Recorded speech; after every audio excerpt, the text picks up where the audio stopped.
It's a big deal for Dutch Prime Minister Mark Rutte to acknowledge that the Dutch state enabled, encouraged, and profited from slavery for centuries, and the recognition that the crimes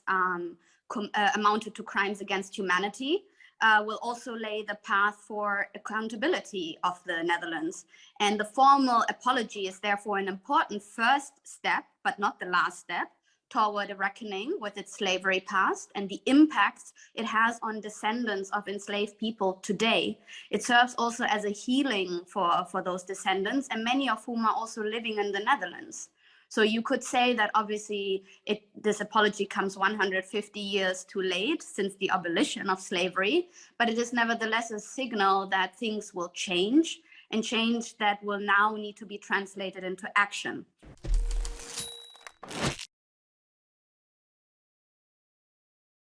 For an apology to really go as far as it should, it really requires a recognition that crimes have been committed, right, during the colonial era, and a true commitment also to repair these wrongs. And when we're looking, at these former colonial powers, we could look at France, we could look at Spain, we could look at Portugal. These are major colonial powers, and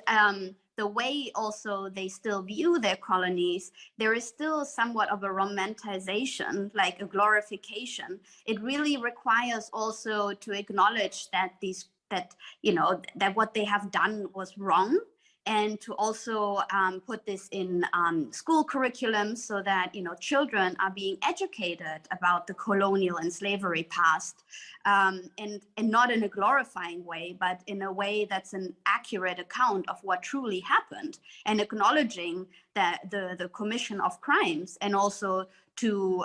repair these crimes.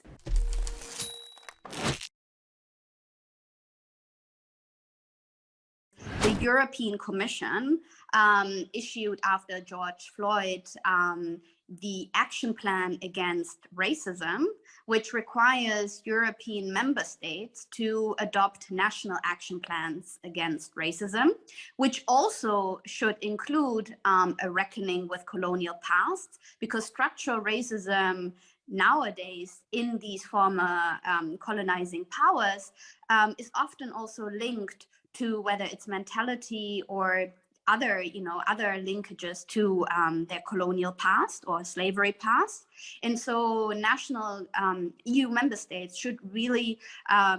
take this seriously and implement these strong national strategies that tackle structural racism in their own countries, but also to include reparations in that as well, to really have a true reckoning with their colonial past.